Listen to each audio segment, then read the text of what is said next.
Like Purdue, it's just an example. Purdue losing to Fresno State is okay. We still win the Big Ten West. But me, Billy Napier gets fired. I'm just kidding. really the best time of the year. I will be seated watching the Red Zone for 7 hours on Sunday. What's going on, everyone, and welcome back to an episode of Backyard Banter. Tanner, James, Johnny, we're back from our spring break. Probably the biggest pod of the year so far. We got conference tournaments for basketball. Free agency is going nuts right now in football. We have MLB 15 days away from opening day, right around that range. We'll have our entire conference tournament predictions. We'll have AL West predictions and free agency recap. Without further ado, we're going to go right into conference tournaments. We're going to go right into the ACC. So what we're going to do it, we're going to give you guys who we think our tournament final is going to be, and our winner, and a sleeper team. So I'll go first with the ACC. I'm going to start with my sleeper team. My sleeper team is Wake Forest, simply because we talked about it a lot last year. You need good guard play to win in March, and Hunter Salas is really as good as they come in the ACC. Gonzaga transfer, didn't really have that big of a role there. He came over to Wake Forest, and he's almost at 50, 40, 90 shooting on the year. Over 41% from three. If they were to win, it would need to be that Kemba Walker-esque run from the Big East tournament back in, I think it was 2011 that it was when he went crazy. But I was very traditional with the ACC. Also, another sleeper, I don't think they're much of a sleeper, though, is Clemson. I think Clemson kind of got a favorable draw. The ACC was, the way the bracket turned out was really weird to me because, not weird, just the way that the format turned out, because it was Pitt as the 3 and Virginia as the 4, or vice versa, one of those. And Pitt's firmly on the bubble. Virginia's in, but as a 10 seed. So it's kind of a favorable matchup if you can avoid the 1-2. But I still have Duke, Carolina in the final. And I think it's very hard to beat a team 3 times. And I think Duke gets them the 3rd time. Similar in 2019 when Zion and them were there.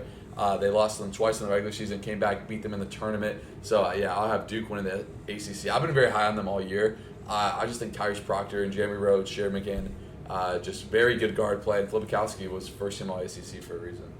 Yeah, I love everything you just said. I mean, the ACC, there's a lot of dudes in the ACC. There's just not a lot of great teams. I think that's a good way to describe it because every team in the ACC's got dudes. I mean, we were just watching the end of the Notre Dame game, and Notre Dame's got the ACC Freshman of the Year, and they're a 12 seed. Yeah. So there's a lot of things, a lot of pieces. Obviously, in the ACC, it's historically a pretty solid conference. I am still 100% in on North Carolina. RJ Davis is one of the most incredible players I've watched all season long. And Baycott is just underrated. Although he gets talked about a ton, he just goes out there, a double-double every night. The shadow of RJ Davis. Exactly, the shadow when you're paired up with a good guard. So a lot of my sleepers are going to end up being in the championship for the tournament, as I got Syracuse. I like Syracuse to beat Duke. I think, we talk about these bubble teams, these teams that are guaranteed to be in the tournament. They might not take it as serious. I think Duke, they've got some issues going on there. Obviously, they lost to North Carolina, but North Carolina also is very good. I like Syracuse. Judah Mintz is one of my favorite names in the conference, and he's a hooper, right? So he's averaging like 18 a game, and he goes out there. They don't have a ton of dudes that can shoot it crazy well. I like Clemson in that way, but I think Syracuse is gritty enough to beat Duke, and I think if they get that momentum going, they can go to the ACC final, but I do have North Carolina winning it. Yeah, I got kind of 2 sleepers here. I filled this out before the Notre Dame game. I filled this out yesterday. I have Notre Dame going to the semifinal. I love Micah Shrewsbury as a head coach. He's so creative offensively. God, he runs good stats. I think it's hard. It's going to be hard for Wake Forest and Pitt to prepare for that in less than 24 hours. So give me Notre Dame on a big run. I don't think they have enough to beat Carolina. Yeah. I also like Syracuse as well. Judah Mintz can win a game by himself. I think he's going to take over against Duke. So give me Syracuse to the semifinal. I'm going to go ahead and go to my championship. It's UNC Clemson. I love this draw for Clemson, but I got UNC taking home the ACC. Yeah. I mean, if they win, they're going to be a 1 seed. So very much in line. And a very deserving 1 seed. Because although they play in a pretty garbage conference, they've won some big games this year, and they've done it in style, and RJ Davis is one of the best guards in the country. For sure. So we're going to head over to the Big East now. UConn got the most favorable draw, I think. Tanner disagrees, I see his paper, but I think they got a pretty favorable draw. The Big East is very top-heavy. They got the 3 teams, and then St. John's is a bubble team. Villanova is a bubble team. Seton Hall, they're in for now, but maybe if they lose to St. John's in that first game, could be a bubble team. But my sleeper is Providence. I really like Devin Carter. Really like Devin Carter. If I'm not mistaken, he started out at South Carolina, so I watched him when he was a freshman there, and I just love the way he plays. You don't see a lot of guys his height averaging. First of all, he's averaging 19 points and averaging over 8 rebounds. So I like Providence. But the one question I have is determine how healthy is Marquette?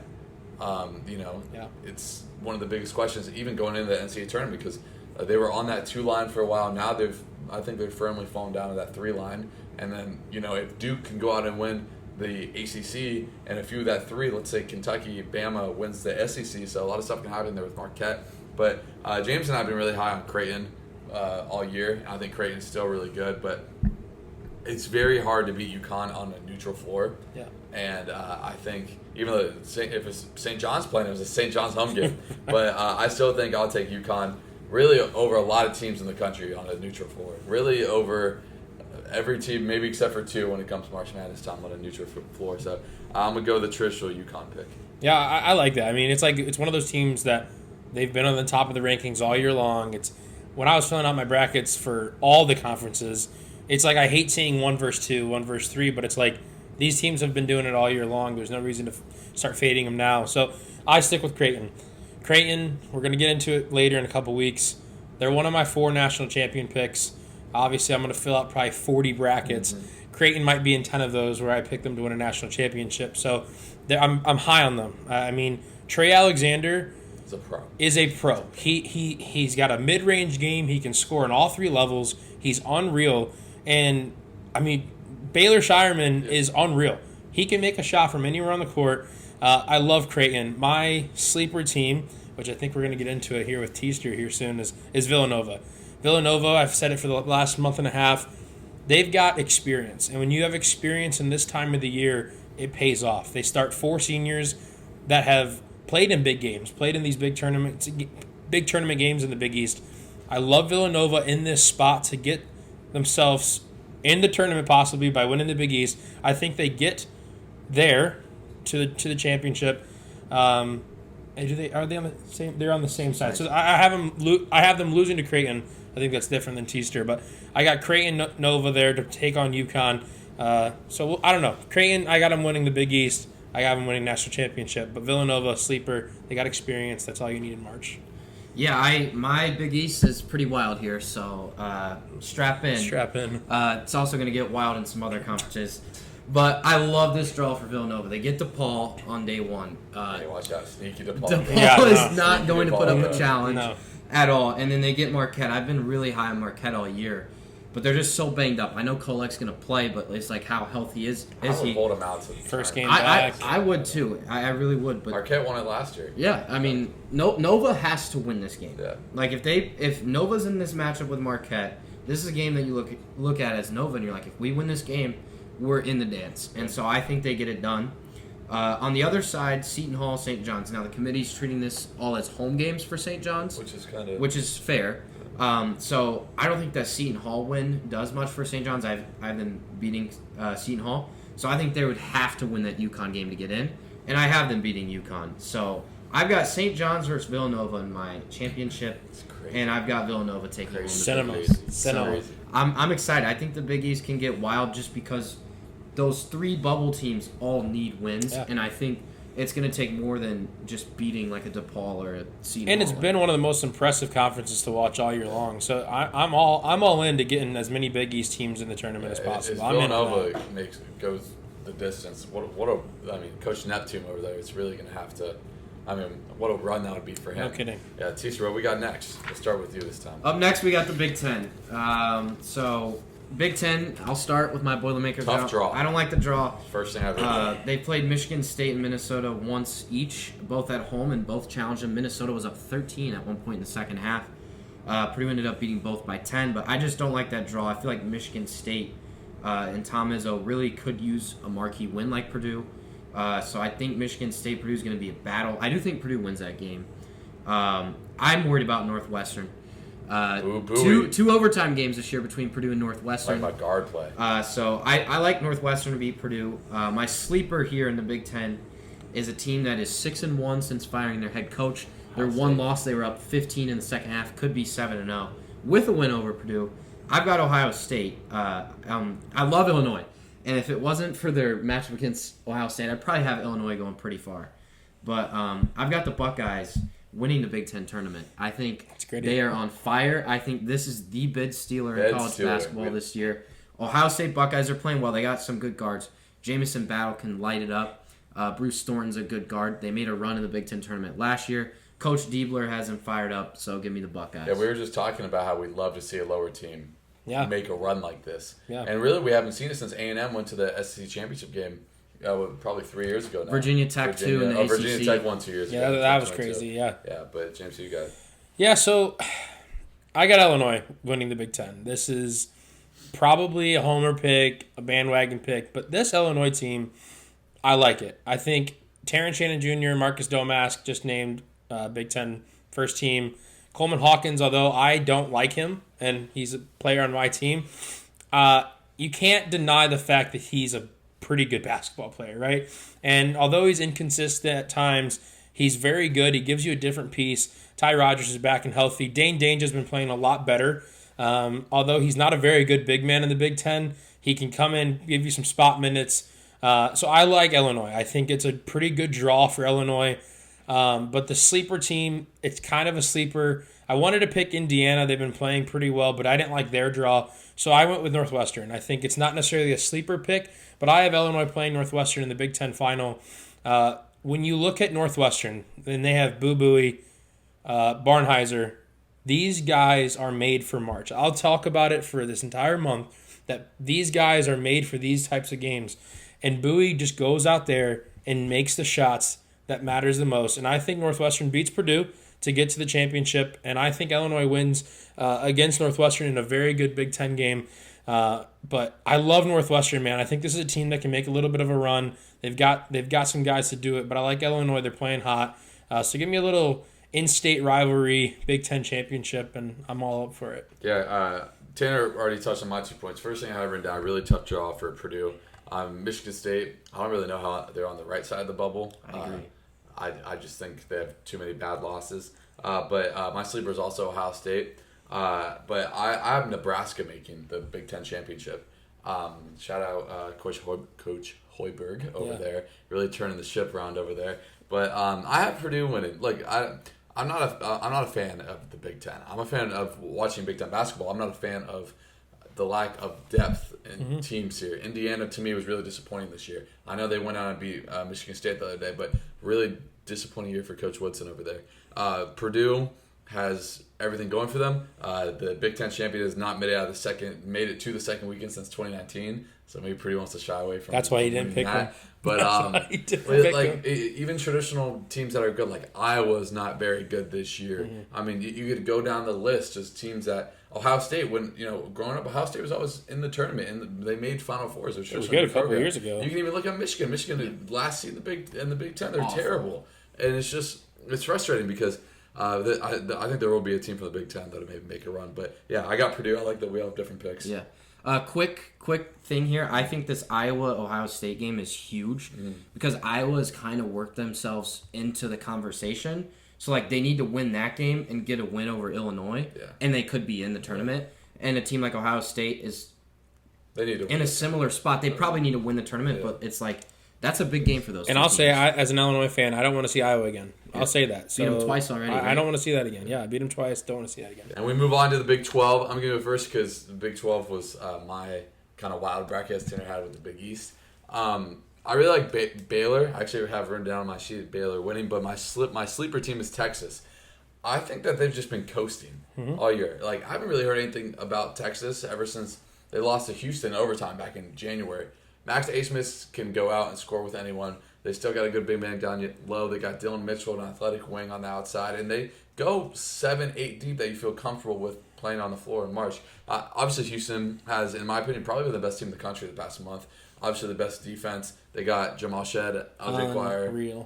Jamal Shed is probably going to be the defensive player of the year in the entire nation. Really hard for a guard to do that. But I really like Baylor and Texas here, just because in these kind of tournaments, I just feel like something's gonna go crazy for that to happen. I still have Houston making the title game, but we're talking about before the pod. I don't really know how to feel against about Iowa State. I know this is a little recency bias, but they got waxed against Kansas State. Really did not score it well, and they go through these scoring droughts. Like Houston's just as good, probably a better defensive team than Iowa State, but when they go through these scoring droughts, you can point to Jamal Cryer, and they're going to go hit a shot eventually.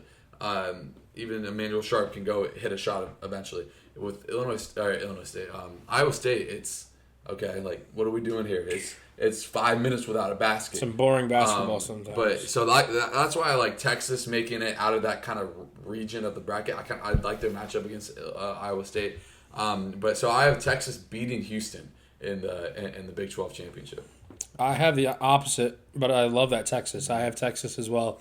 I think they've got some big SEC wins. Not yet. Next year. That's where I'm at. Yeah. The Big 12 wins, and it's like you look at this Texas team, and by the way, they do belong in the SEC, so that's why I keep saying it. Yeah. Next year they'll be there. The Big 12, man, it was super. It is very good, right? I think there's 6 teams. I could be mistaken. There's 6 teams ranked. And I think Texas is that one team that's not ranked right underneath them in terms of seedings and everything. But this Texas team can go out. They've got dudes. It's a program. It's a university that will recruit like every other university. I just think they're here to play now. I think when you play against these teams in the Big 12, nobody's going to talk about Kansas because they've got something going on there. I mean, an embarrassing loss against Houston. All year.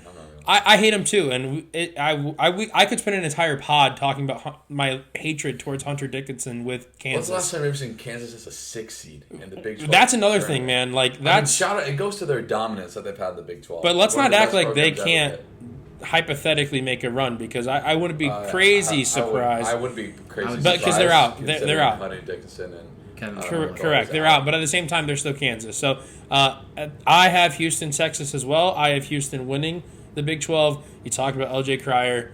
He's one of my favorite players to watch, along with Shed. So give me Houston. They're the best team in the country. Yeah, I think the Big 12 is pretty straightforward. I've got the 2 and 3 seed Iowa State Baylor meeting in the semifinal. I've got Texas Tech and Houston, the 1 and the 4 meeting in the semifinal. My sleeper and winner is Texas Tech. They're the most least talked about team in the Big 12. If anybody's going to beat Houston, you're going to shoot it from the 3 really well. And in Texas Tech and all their big wins this season, they've shot it really well from 3. Yeah. So I think that matchup there, if they come out and hit some threes early, they're going to put some pressure on Houston. So I like Texas Tech in the upset, and I think Texas Tech, they shoot it. They're just so good offensively, and I think their energy is a high energy coach, a high intensity. I love this Red Raiders team. I think they're just under the radar. So I'm taking the Red Raiders to win the Big 12 tournament. This is what we got next. Up next, we got the SEC. I'll go ahead and start us off here. Tennessee won the conference outright. Kentucky's playing really well. Bama slotted in there at the 3 seed. Auburn's kind of fading. I don't really have any crazy sleepers in the SEC. I do have South Carolina making the SEC championship game. I think they beat Auburn. Like I said, Auburn's kind of fading. Tennessee, South Carolina. Carolina already beat them. They both won the road games in that series. Now they're on a... Shout out Lamont Paris, SEC Coach of the Year. I mean, picked last. Great job as a head coach there. Unreal. So I love the Gamecocks. I think they got a little bit of a run in them in the SEC tournament. I think they beat Tennessee, but I got Kentucky winning the SEC tournament. Rob Dillingham, Reed Shepherd. They're just too good. They're too good it's too hard to prepare for that. I love Reed Shepherd. Yeah, I have Kentucky on the bottom side of my bracket as well. They're unreal, right? They're going to be a team in March in the dance that you're going to be a little scared to play against when you just look at them because they're not going to be. I don't know what the bracketology has them right now in terms of seeding, but 4 seed, that 4 line. It's a scary 4 seed, right? That's a scary 4 seed. Depending on what they do in this tournament, it could change. Purdue, you don't want to see Kentucky. They got to get there first, because they've been prone to a lot of upsets. They will be feast or famine in the tournament. Correct. So we'll see, especially with the youth. They've got stud freshmen. So we'll see. I have Kentucky on that bottom line of the bracket. For the top, South Carolina is my sleeper pick, as in I think they can win this tournament. All year long, they have been bet against.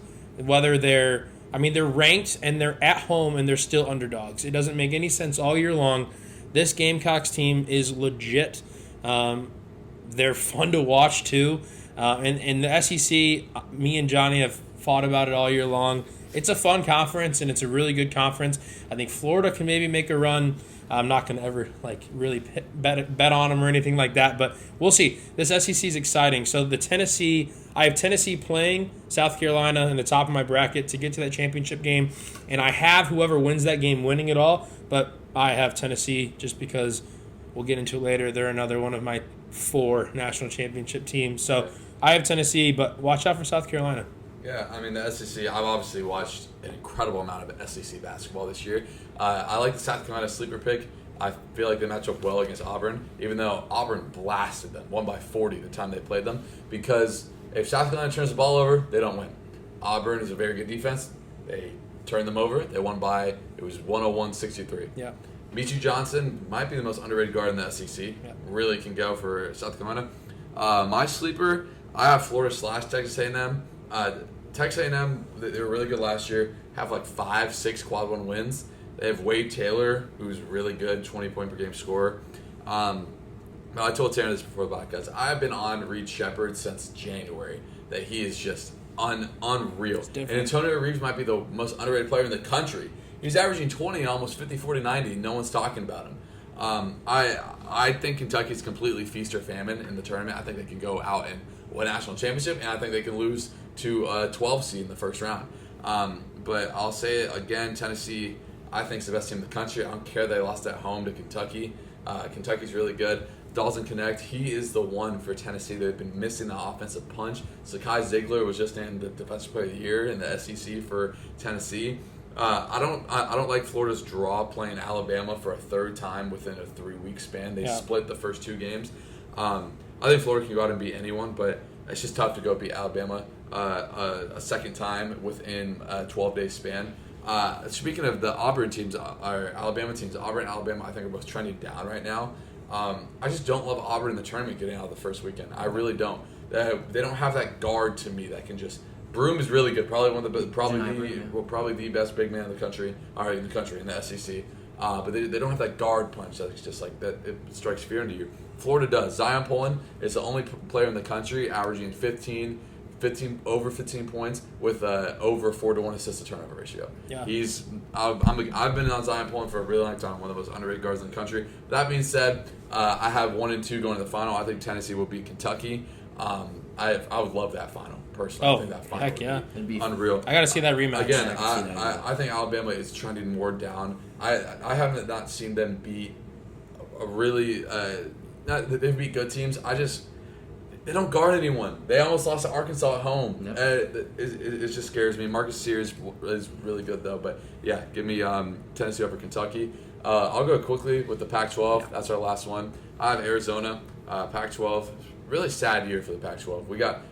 Just think about it. You had Oregon, Oregon was normally traditionally good. They're not good this year. My sleeper is USC. Again, we talked about guard play. Boogie Ellis, really good. Even shout out Bronny James, been playing better recently. Isaiah Collier was the #1 overall player in the country. He's averaging over 15 a game. They're really good. So sleeper in the Pac-12 for me would be USC, but I think Arizona wins it fairly handily. Yeah, I got Arizona as well. I think this Pac-12. Johnny even forgot to we knew what we were talking about, but he kind of forgot about it because it erases our brain. The Pac-12 is who's in that thing. So I agree. Arizona's legit. Caleb Love, unreal. So fun to watch. Pac-12. Unreal. My sleeper is Colorado. It's not really a sleeper pick. I think they're the 3 seed, but at the same time, when I look at this Pac-12, I'm okay with picking a sleeper as a 3. KJ Simpson's unreal. He's averaging 25 and 5. Another stud freshman on Colorado. Going to be a high lottery pick. Yeah, very good. So I like Colorado. I think I have Colorado on the bottom side of the bracket, taking on Arizona. Arizona winning it all. Yeah, I've got Arizona winning it, and I have 0 sleepers. The conference I want to talk about is Mountain West. I did not do a bracket. I can show you the bracket here. We can get into it. I can break it down as you guys look this guy's the biggest Mountain West fan in the world. So. The Mountain West has 5 teams that'll be in the NCAA tournament, maybe 6 with New Mexico. Could get a 7th if UNLV runs the table. This tournament's being played in Vegas, so that helps UNLV. They are playing really good basketball right now. They are the 4 or 5 seed playing San Diego State. I have UNLV as my sleeper and winning the Mountain West. I have them beating San Diego State, then beating Utah State, getting to that championship. Nevada is a 2 seed. They are filthy. And I have Nevada and San Diego, or UNLV, in a championship game in the Mountain West. That'll be a great basketball game. There's just, I'm sorry, like if you guys haven't watched the Mountain West, you're missing out. I've watched players. the Mountain West ball, and Tanner's a big connoisseur of it as well. So I'll take whatever you say. I'll agree with you. I tell you what, though, the San Diego State team, if UNLV can get past this first game, then yeah, I agree with you. But I think that's a tough first game. It is. But moving forward, I agree. I think Utah State's very good, but not super keen on them. But I've watched a little bit of UNLV with this guy. They're legit. If they can pass this first game, I do like their chances to get all the way. Yeah, we've talked about the guard play from New Mexico in the past. Really good guard play. But again, Utah State, by the way, really surprising team. I know they weren't picked high in their conference. Chan, you can correct me if I'm mistaken. But I like San Diego State. I mean, you don't make the Final Four by accident. Correct. The coach just signed an extension. Maybe rumors that if Juwan Howard were to leave, he'd go back to Michigan. But I'll take San Diego State as a 5.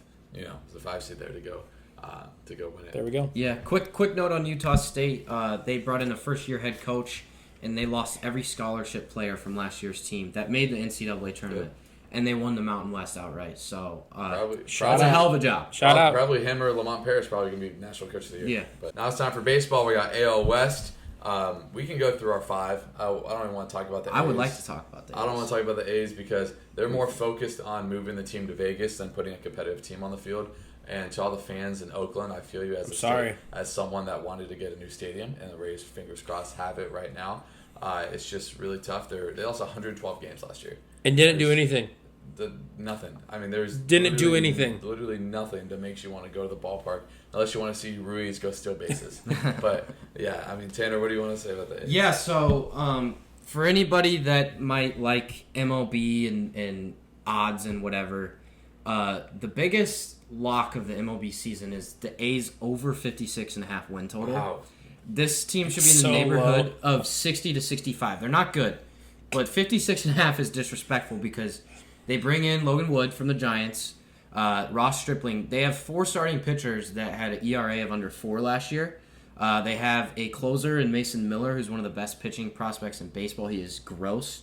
They brought in Trevor Gott from the Mariners, so that bullpen's actually not terrible now. It's still not great.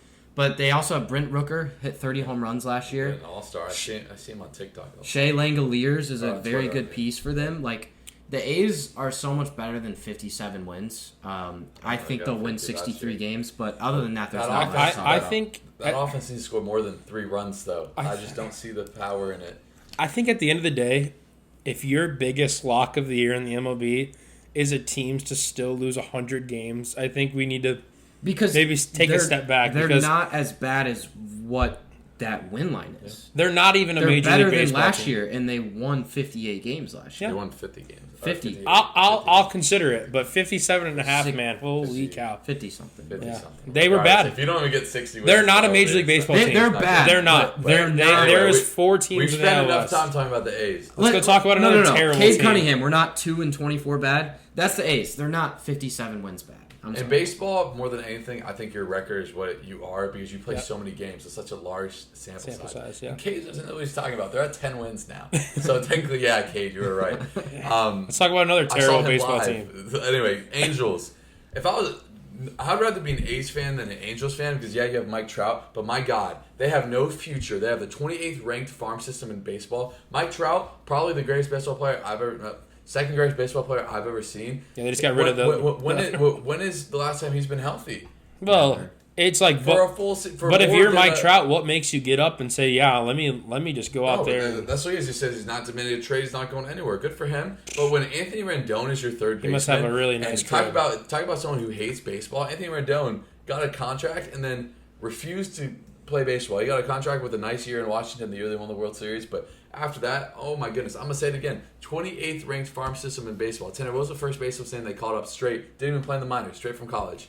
Oh, the first baseman? Whatever. He debuted. One of his first series was against the Rays. With the Tennessee pitcher, too. Yeah, I'm sorry to Angels fans. It just really bothers me how this team's being run. They went all in for Shohei, and then they're like, oh, he wanted to leave and go to the better LA team. Yeah, he did. He wants to go win a World Series. Say it again. This team has no present, and as of right now, they have no future. I guess, yeah, Mike Trout. Mike Trout is getting up there, and I know based on you play longer, he's old. Yeah, he's in his 30s. Yep.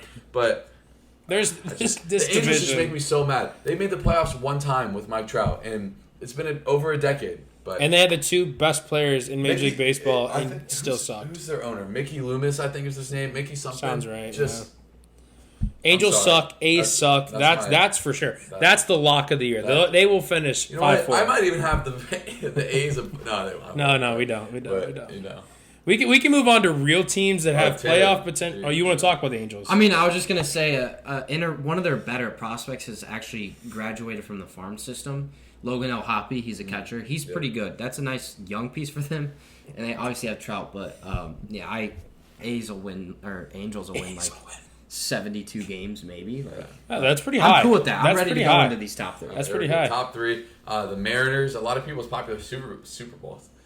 I wish. Man, we are World Series way pick past that. last year. Mine. Yeah.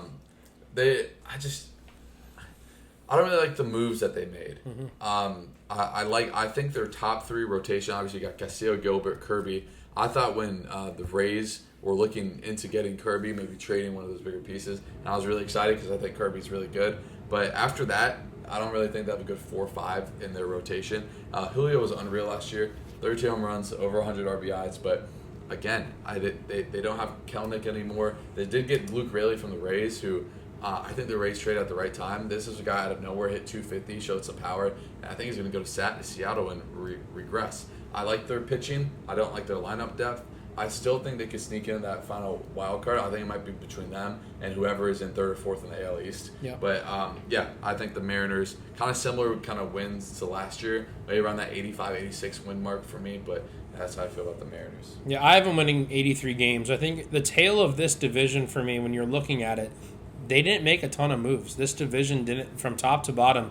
You talk about teams that were awful like the A's, they didn't make a whole lot of moves. And then you talk about the Astros and the Rangers, 2 very good teams last year that also didn't make very many moves.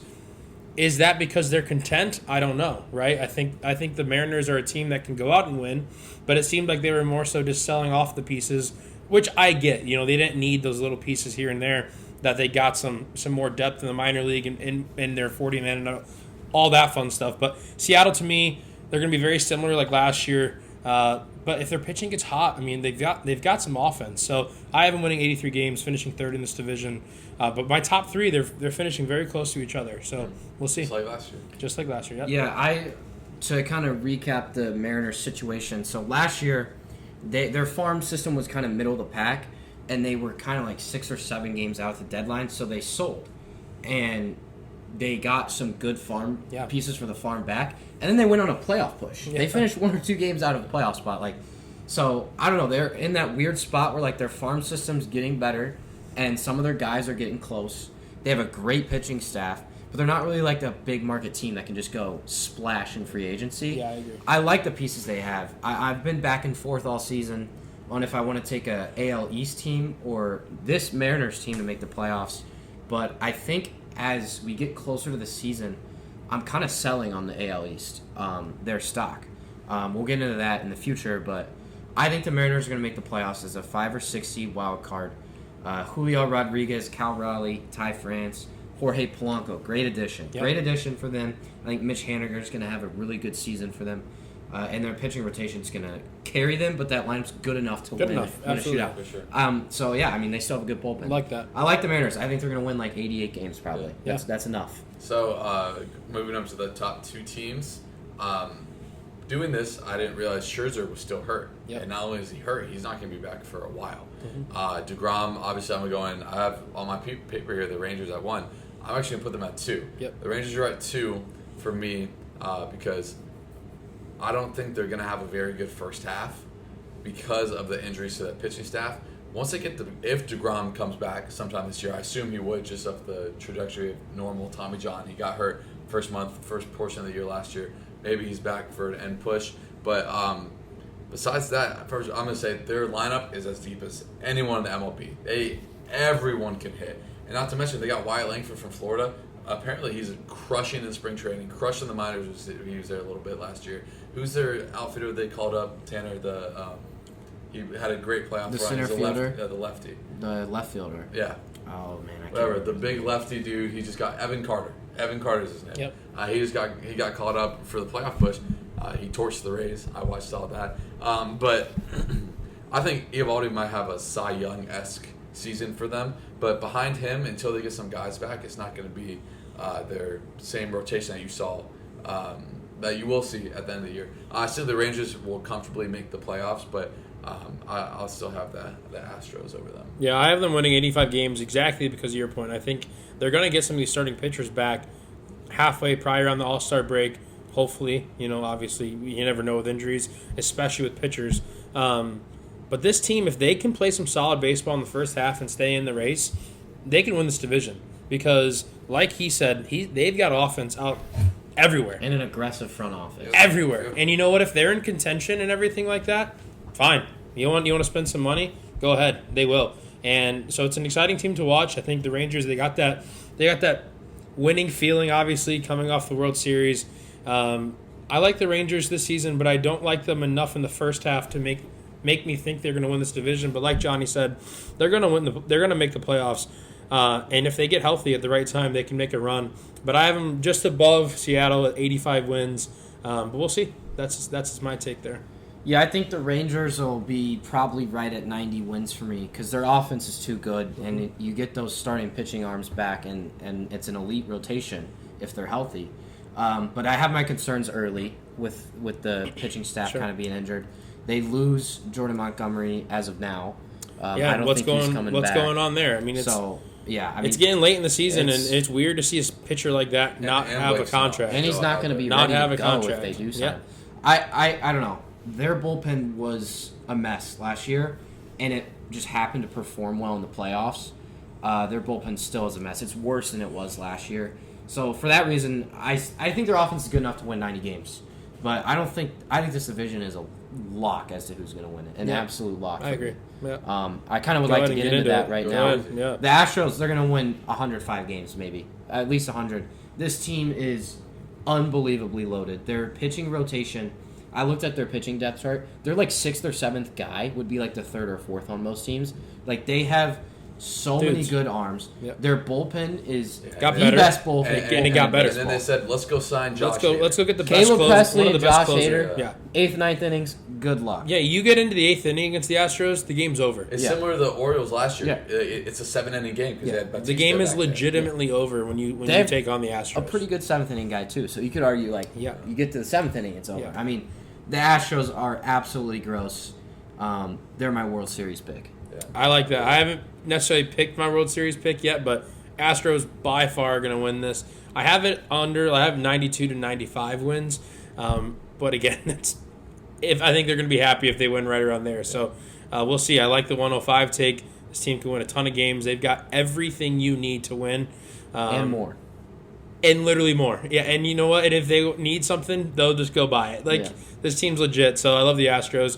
They might be some cheaters a couple years ago, but they're here to win this year. So they got the core. The reason why they didn't win the division last year is because they were injuries. Or they did win the division last year. Astros did win. They did win the division last year, but the reason they didn't win it by more is they were hurt. Jordan missed a lot of time. And they still have that same core. You could argue Jordan Alvarez is the best hitter in baseball, best pure hitter in baseball. But he slept on. And you got Cal Tucker, and you got Alex Bregman, who's still there last year of his deal. Jose Altuve. Pena had a down year last year after winning the World Series. Yeah, dude, and they got a better bat at the plate. Dude, they're Martin Maldonado leaves. He's more of a defensive catcher. They bring in Victor Caratini, and he's been solid every year he's played in the league. They got a better bat. He's been a great backup piece. So we'll see. Yeah, we'll see what that is. And then you look over, it's like, oh, Justin Verlander? Okay. Yeah, let's ride. So Framber Valdez? Yeah, awesome. Let's go. He kills. Lance McCullers is their 5. And once again, it's a 7-inning game. That's what it is. So with those pitchers setting a game. So that's the lock of the year. Astros to win the AL West. That's our AL West. NFL free agency has been insane. The running back carousel has been all over. Just off the top of the head, Saquon to the Eagles, Josh Jacobs to the Packers. And Aaron Jones says, okay, he gets cut. I'll go to the Vikings. You have Derrick Henry just signed with the Ravens. unreal what's going on right now. DeAndre Swift went to the Bears. I mean, what's the one free agency signing that stuck out to you? To me, the free agency signing that has stuck out to me the most, I think, is probably Kirk Cousins to the Falcons. I know we were focusing running backs, but that's and Russell Wilson, because 100%. that shapes up my world, right? We'll get into it later, but the quarterback market is not all the way complete, but it's starting to get completed. Kirk Cousins on the Falcons is disgusting. I love the Bucs moving forward, but the Falcons might be the favorite going into next season in that division. Unreal. Yeah. So for me, that's the signing on the NFC I like. AFC, Russell Wilson and Patrick Queen both going to the Steelers. Yep. If Russell Wilson is above average, he doesn't have to be elite. If he's above average, the Steelers, you could argue, have the third or fourth best roster in the NFL. Yeah. So I think Russ getting them above average quarterback play makes the Steelers a Super Bowl contender. Well, and the Steelers signed him for a perfect contract, right? It was $1 million. It was because the $1.2 million. Broncos are paying him $38 Correct. million. But it's one of those contracts where it says, okay, you want to maybe continue your career? Here's one more year. We'll see what you can do, because you're better than what we had, right? Because we saw little spurts at the end with Russell Wilson. He's still capable. 28 touchdowns, 6 He's picks still last year. very capable. So I love the Steelers. Their defense is legit. I love the Steelers. It's not a money burden at all for them. My acquisition of the free agency this year so far is Derrick Henry going to the Ravens. Yeah. I think this duo now with power back with Derrick Henry and Lamar is unreal. Scat back Keaton Mitchell. Yes, it is. It's unreal. I love Derrick Henry going to the Ravens. It wasn't really a surprise for me. I kind of saw it the whole way, just with terms of being on Twitter and everything. I love that with the Ravens. I will talk about the Eagles getting Saquon. I'm very upset for the Eagles. I don't think that's good for the Eagles. I think when you have a back like Saquon, who is a good catcher of the ball and can be used on multiple sides of the ball besides just handing it off, the Eagles don't usually use running backs in that way. I hate that for them. I think they paid a lot of money for him. You got rid of a guy like Swift, who I think was very good for them, but they didn't use well enough. And so now you go to get a guy like Saquon, and you pay a lot of money for him. So I hate that move for the Eagles. He's going to get enough, he's going to do fine for the Eagles because he's a great back. But I don't love that move. I thought there was a lot of movement in running backs in the offseason. I think there was better fits there for Saquon. But that's just my early take on that. We'll see. Yeah.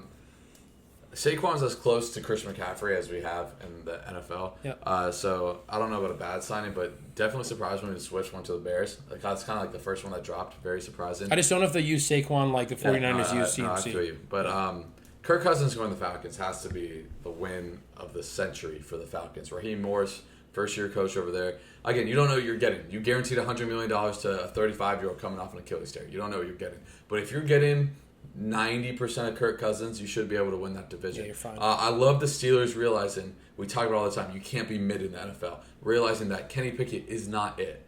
And we're going to bring in Russell Wilson. We're not paying him anything. We're literally paying him the league minimum to do that. The Bucs re-signed everyone. They gave Baker $100 million, only $50 guaranteed.